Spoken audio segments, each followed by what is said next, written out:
আকাশবাণী খবর পড়ছি দেবব্রত মণ্ডল। প্রথমে বিশেষ বিশেষ খবর।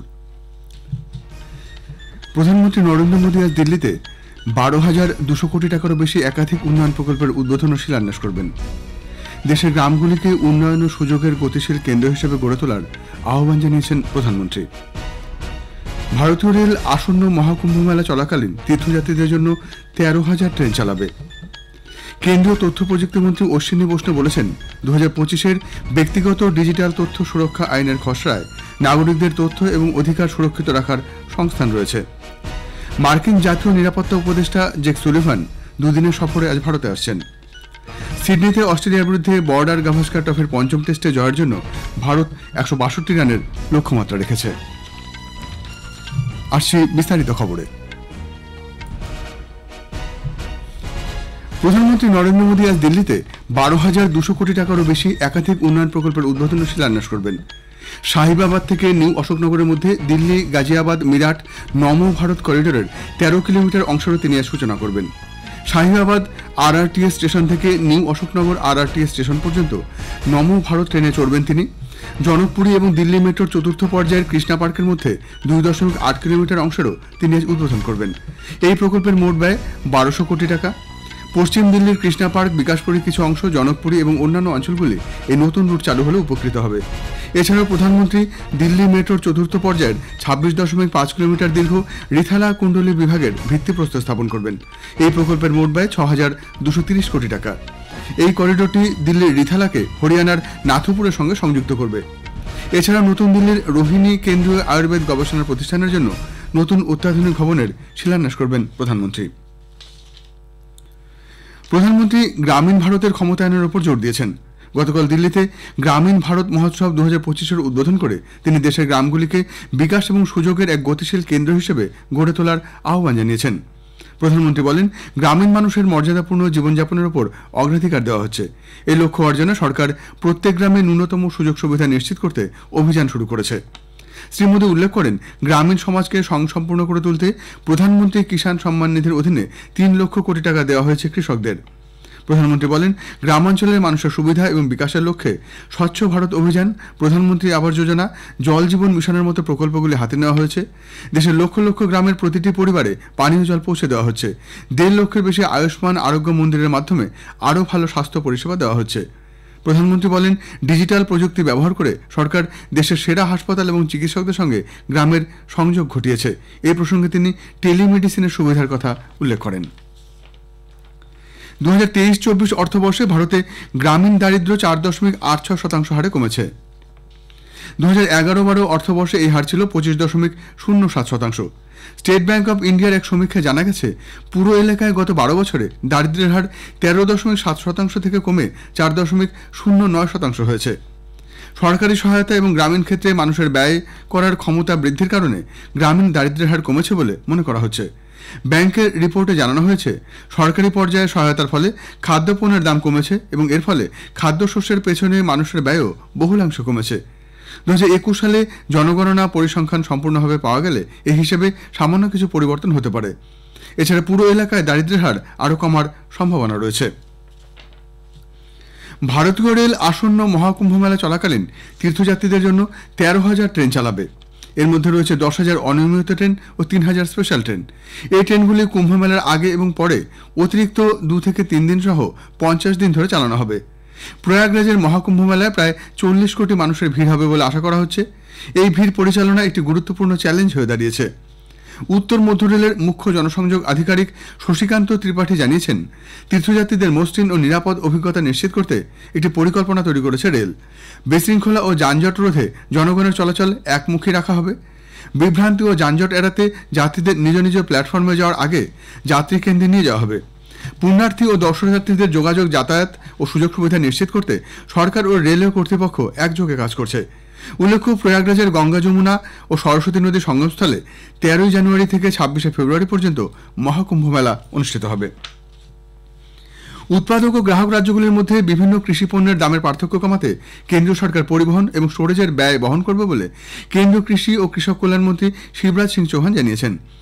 বিভিন্ন রাজ্য ও কেন্দ্রশাসিত অঞ্চলের কৃষিমন্ত্রীদের সঙ্গে গতকাল নতুন দিল্লিতে এক পর্যালোচনা বৈঠকে শ্রী চৌহান বলেন, কৃষিক্ষেত্রে বৃদ্ধির হার 3.5 থেকে 4% হওয়ার সম্ভাবনা রয়েছে।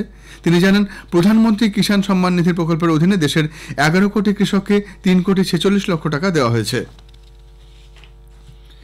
2024 সালে ভারতে রেকর্ড 1,39,59,000 টন কয়লা উৎপাদন হয়েছে। এই পরিমাণ গত বছরের তুলনায় 7.28% বেশি। অনুরূপভাবে কয়লা সরবরাহ রেকর্ড হয়েছে। এই সময় 1,12,72,000 টন কয়লা দেশের বিভিন্ন প্রান্তে সরবরাহ করা হয়েছে। 2023-এর তুলনায় এটি 6.57% বেশি। খবর শুনছেন আকাশবাণী থেকে। আমাদের সংবাদ শোনা যাবে ইউটিউব চ্যানেল আকাশবাণী সংবাদ বাংলা, ফেসবুক ও ইনস্টাগ্রাম আকাশবাণী সংবাদ কলকাতা এবং এক্স হ্যান্ডেল AIR নিউজ কলকাতাতে। কেন্দ্রীয় ইলেকট্রনিক্স ও তথ্য প্রযুক্তি মন্ত্রী অশ্বিনী বৈষ্ণব 2025-এর ব্যক্তিগত ডিজিটাল তথ্য সুরক্ষা আইনের খসড়ার উপর আলোকপাত করে বলেছেন, নাগরিকদের তথ্য এবং অধিকার সুরক্ষিত রাখার সংস্থান এতে রয়েছে। আকাশবাণী সংবাদকে দেওয়া একান্ত সাক্ষাৎকারে শ্রী বৈষ্ণব বলেন, এই খসড়া বিধিতে 3টি গুরুত্বপূর্ণ সংস্থান রয়েছে। এগুলি হল নাগরিকদের ব্যক্তিগত তথ্য সুরক্ষিত রাখার ব্যবস্থা, ডিজিটাল ঝুঁকি আটকানোর ব্যবস্থা এবং নাগরিকরা যাতে সহজেই তাদের অধিকার প্রয়োগ করতে পারেন তার ব্যবস্থা। बहुत ध्यान रखा गया है कि भारत में जो बड़ा एक इनोवेशन इकोसिस्टम, उस इनोवेशन इकोसिस्टम और नागरिकों के अधिकार को प्रोटेक्ट करना है, इन दोनों के बीच में एक बहुत अच्छा बैलेंस लाया गया है। साथ ही साथ इनोवेशन के इकोसिस्टम के ऊपर बहुत बड़ा कंप्लायंस का बर्डन नहीं पड़े, ये भी ध्यान में रखा। মার্কিন জাতীয় নিরাপত্তা উপদেষ্টা জেক সুলিভান দুদিনের সফরে আজ ভারতে আসছেন। মহাকাশ, প্রতিরক্ষা এবং কৌশলগত প্রযুক্তি সহযোগিতা সহ ভারত প্রশান্ত মহাসাগরীয় অঞ্চলের নিরাপত্তা নিয়েও এই সফরে বিস্তারিত আলোচনা হবে।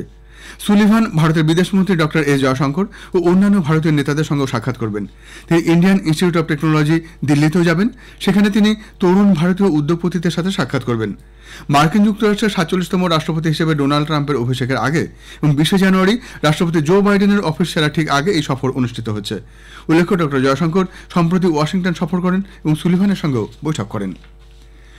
উত্তরপ্রদেশ সরকার স্পেনে আয়োজিত আন্তর্জাতিক পর্যটন মেলায় মহাকুম্ভ মেলা 2025-এর প্রচার করবে।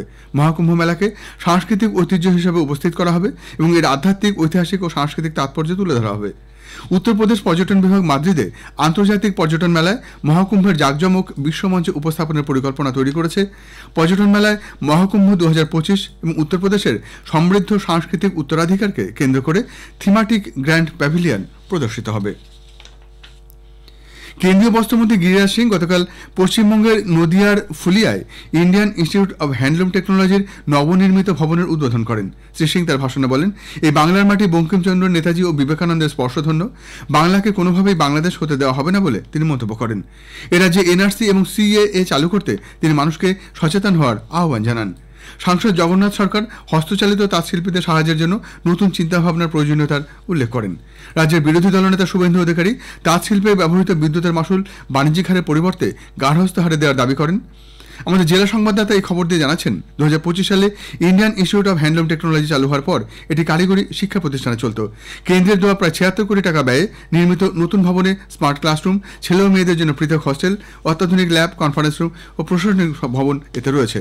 3 বছরের ডিপ্লোমা কোর্সে বর্তমানে 30টি আসন বাড়িয়ে আগামী শিক্ষাবর্ষ থেকে 60টি আসন করা হয়েছে। চীনে গত কয়েক সপ্তাহ ধরে শ্বাসকষ্টের এক রোগে ক্রমবর্ধমান সংখ্যার প্রেক্ষিতে কেন্দ্রীয় স্বাস্থ্যমন্ত্রক গতকাল যৌথ নজরদারি গোষ্ঠীর বৈঠক ডাকে। নতুন দিল্লিতে স্বাস্থ্য পরিষেবা মহানির্দেশকের পৌরোহিত্যে ডাকা এই বৈঠকে বিশ্ব স্বাস্থ্য সংস্থার বিপর্যয় মোকাবিলা সেল, জরুরি চিকিৎসা ত্রাণ শাখা, জাতীয় রোগ নিয়ন্ত্রণ কেন্দ্র, ICMR সহ সংশ্লিষ্ট সব দপ্তরের বিশেষজ্ঞরা উপস্থিত ছিলেন। বিস্তারিত আলোচনার পর সবাই এতে সম্মত হয়। ভারত ও বাংলাদেশের মধ্যে দু দেশের জলসীমায় বন্দী মৎস্যজীবীদের আজ বিনিময় করা হবে। এজন্য ডায়মন্ড হারবার সংশোধনাগার থেকে বাংলাদেশের 12 জন মৎস্যজীবীকে হলদিয়ার তটরক্ষী বাহিনীর সদর কার্যালয়ে নিয়ে যাওয়া হয়েছে। অন্যদিকে ভারতীয় তটরক্ষী বাহিনীর হাতে তুলে দেওয়া হবে ওপারে বন্দী 95 জন মৎস্যজীবীকে। অস্ট্রেলিয়ার সিডনিতে বর্ডার গাভাস্কার ট্রফির 5ম টেস্টে ভারতের বিরুদ্ধে জেতার জন্য অস্ট্রেলিয়াকে 162 রান করতে হবে। এর আগে আজ সকালে ভারতের দ্বিতীয় ইনিংস 157 রানে শেষ হয়। অস্ট্রেলিয়ার স্কট বোল্যান্ড 6টি উইকেট দখল করেন। চতুর্থ ইনিংসে জয়ের জন্য 162 রানের লক্ষ্যমাত্রা নিয়ে খেলতে নেমে একটু আগে পাওয়া খবর অনুযায়ী অস্ট্রেলিয়া 1 উইকেটে 51 রান করেছে। শ্যাম কনস্টান্স 22 রানে আউট হয়েছেন। ISL ফুটবলে আজ সন্ধ্যায় দিল্লির জওহরলাল নেহরু স্টেডিয়ামে কেরালা ব্লাস্টার্স পাঞ্জাব FC'র মুখোমুখি হবে। খবর এখনকার মতো এ পর্যন্ত। একটু পরেই শুনুন স্থানীয় সংবাদ।